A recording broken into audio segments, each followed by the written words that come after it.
Do you have a special attachment for something like your grandfather's watch or your daughter's first grade drawings? Well, there's something about tangible objects like that that make for special connections. Rob Wiles met an artist in Old Hickory who appreciates those connections so much, he uses them in his artwork. Like many creative people, Wayne Brezinka came to Nashville with a dream. His was to design album covers. He did that. And then his dream began to change his artistic vision a bit and create portraits. I'm really drawn to people. I like the emotion and the emotion on people's faces.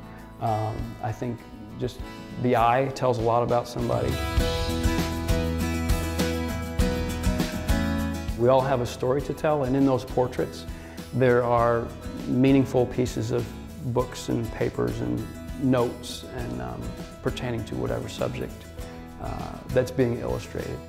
When you look at Wayne's work, it's clear that he uses a different technique to catch not only the look of a face, but some of the feel, even the spirit of the person. It's mixed media, kind of assemblage, you know, using old books and papers and glue and lots of paint.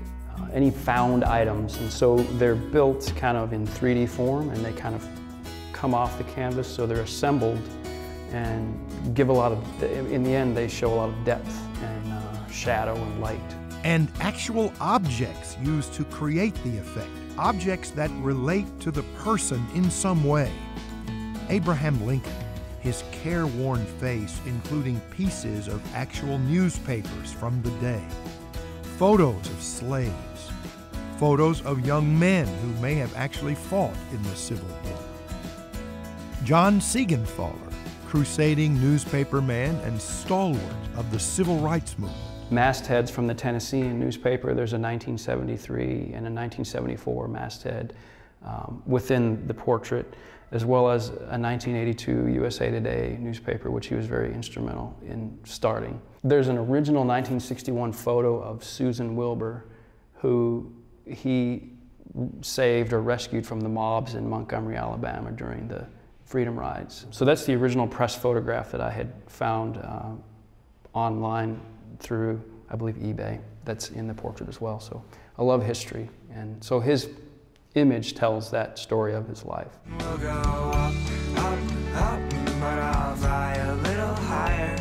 Go up in the clouds because the view's a little nicer. And then there was Zach Sobiech, a teenager diagnosed with a rare form of bone cancer who became an inspiration to millions through his music and his positive outlook on life.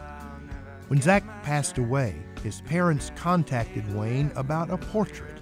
He agreed, and then one day a box arrived at his studio.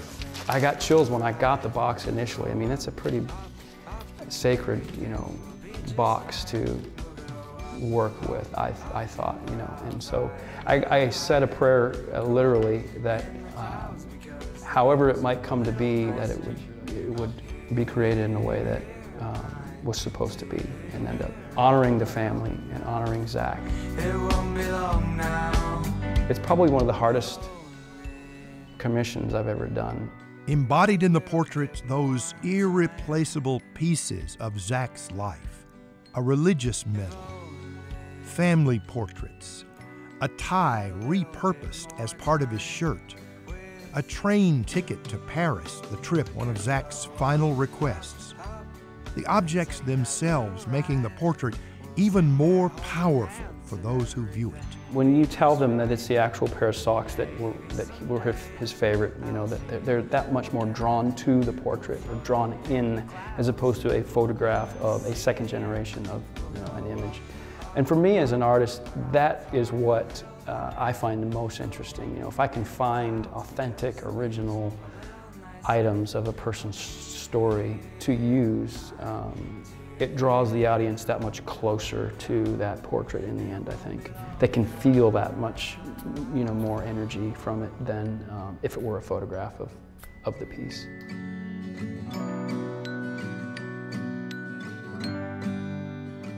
Wayne knows all about the emotional power a work of art can have.